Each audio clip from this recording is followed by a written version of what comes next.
Well, I'll go back to this one. Way too hard on people because then I feel double crossed by them, but then meet them again, it's no big deal. Oh, here's a good one.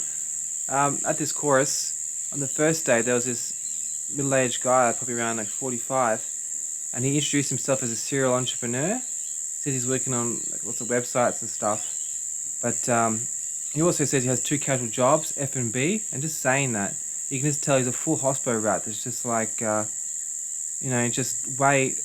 just really talks himself up, but he hasn't really got anything going on. Just one of those guys who so used to meeting new people, he can just lie to them through the teeth, and people are like, "Oh yeah," and because he just use his power of being older and wiser to manipulate young naive people who haven't had worldly experience. But then again, I seen him on the next day, and he was much quieter. He wasn't because I was annoyed by him because he was just using the whole time. There's like 35 people there. We're here to learn, and he's just telling all these stories about like what is the question was, what qualities do you find important in a leader? And he was like, oh well, I had this good leader when he just without even asking he'll top up the 6 packs of beer and wine in the trolley without even asking. And I'm like, dude, we want real examples here, and like just stop taking all the limelight. Like, oh my, I was just sitting there like I was just fuming. I was just in my head. I just had this fantasy of just being like, just screaming out, being like, "What are you doing? Why are you so selfish? Can't you notice what's going on here? Like, we're all here to learn. You're just taking up all this space, and no one wants to hear your crappy stories. And like, you look like you've never done a hard day's work in your life, and you're not emitting any aura of success. So I don't really take anything you say seriously." And so the next time I seen him, he was much better. He wasn't as domineering, but he just came from work. So maybe he'd burnt some of his energy out. Because a lot of the reason why people are such assholes is because they never do any real work. I mean, a lot of people get into a position and their reputation precedes them. They've done all their work in the preparation, and so they don't really have to work that hard once they've got into that role.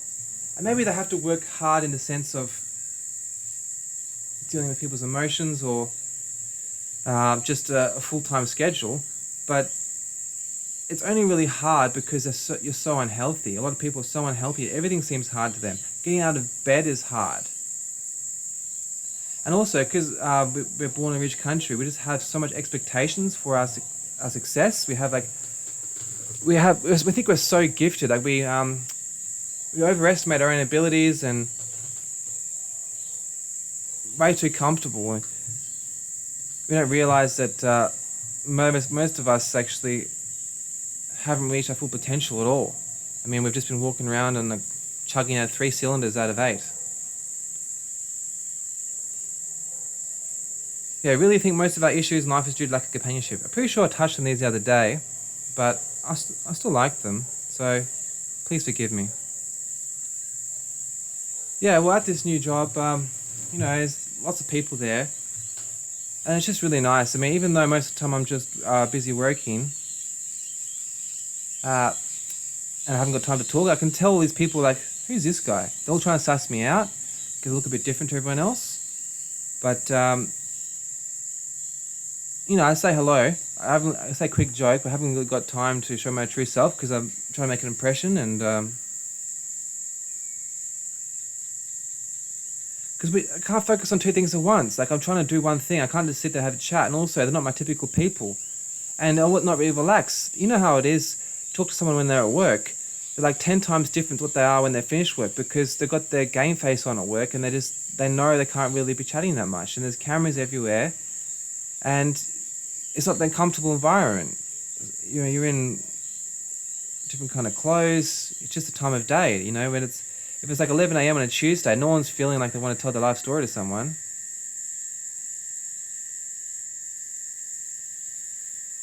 But it's really made me appreciate the every person, the every man, the every woman. Because bloody hell, when you spend a lot of time, I don't know why I sound so Australian when I go on camera. So I never say bloody hell. I said that before as well. But when you spend so much time online, you really feel like everyone's just creeps. They're just out there to get you, and they just sit there like, they're just sitting there like in their mum's pajamas, Like when she's at work and they're just eating some strange egg yolk, like just plain.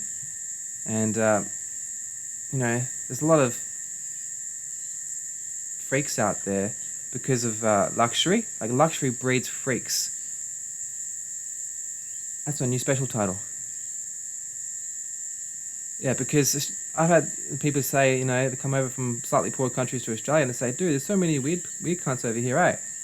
Because, let's say that mummy and daddy made some money off a house, and so they just never pressure their kid. They just spoil their kid, and the kid just stays at home and never does anything, or just does like a basic job and plays video games all day. All that free time really allows erratic thoughts to process. If people had real responsibilities, like if there was flooding occurring, they'd have to, shovel out the excess water from their house, then they wouldn't be able to develop any really dark sexual fetishes. It's interesting. I won't say that story.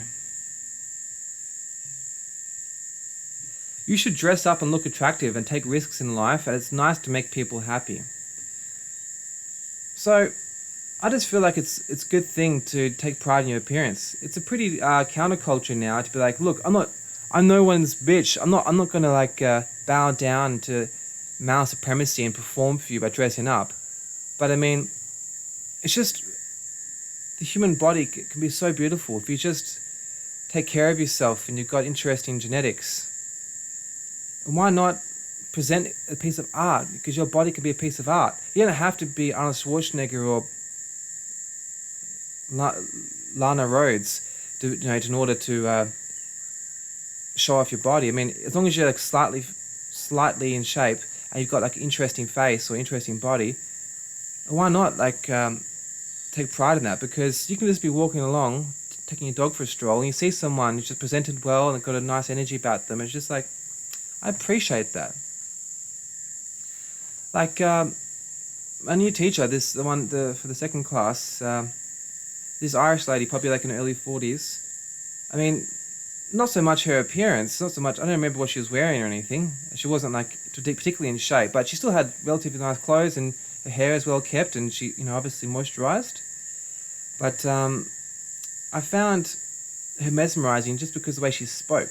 The intensity in her expressions, she cared about her job, and I was just fascinated. I actually paid attention for half the time, because it's just really rare to have someone who has passion and someone who has emotion, someone who has intellect, well spoken, and they're not extremely public relations focused. They don't hate men, and this woman seems like she treated everyone with equal respect.